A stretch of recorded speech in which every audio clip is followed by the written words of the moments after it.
అల్లూరి జిల్లా పాడేరు కేంద్రంలో ఉన్న జిల్లా సర్వజనిత ఆసుపత్రిలో కనీస వసతులు లేని కారణంగా తీవ్ర అవస్థలు పడుతున్నారని స్థానికులు ఆరోపిస్తున్నారు.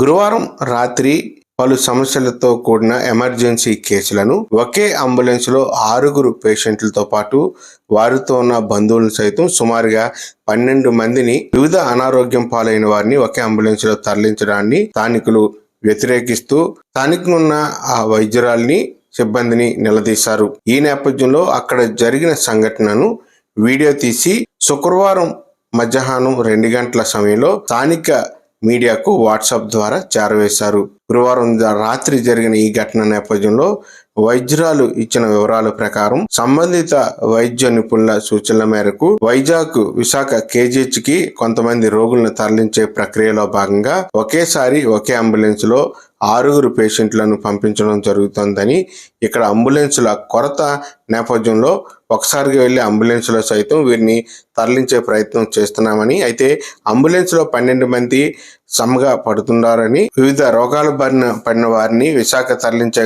ప్రక్రియలో భాగంగా వారిని తరలిస్తున్నామంటూ ఆమె సమాధానం ఇచ్చారు.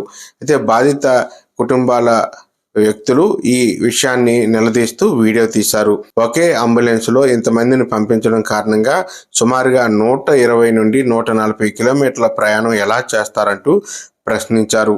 సంబంధిత శాఖల అధికారులు దీనిపై చర్యలు తీసుకొని విశాఖ ఏజెన్సీ నుంచి విశాఖ KGH వరకు తీసుకెళ్లే ఈ ప్రక్రియలో భాగంగా తీవ్ర అవస్థలు పడుతున్నారని, పలు రోగాల బారిన పడిన ప్రజలంతా అవస్థలు పడుతున్నారని, దీనిపై సంబంధిత శాఖల అధికారులు స్పందించి చర్యలు చేపట్టాలని వారంతా కోరుతున్నారు.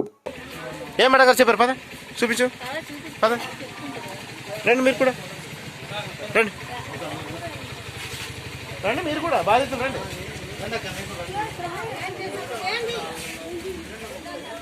ఎవరు చెప్పారు? చెప్పు, ఏమడగారు చెప్పారు? చూపించు నాకే. మేడం గారు మీరు చెప్పారు మేడం? ఇప్పుడు 7 నెంబర్స్కి 6 నెంబర్స్కి అంబులెన్స్లో తీసుకెళ్ళమని చెప్పారా మేడం గారు? చెప్పారా? మీకు ఎవరు ఫోన్ చేశారు మేడం? అవును మేడం, అంటే నేను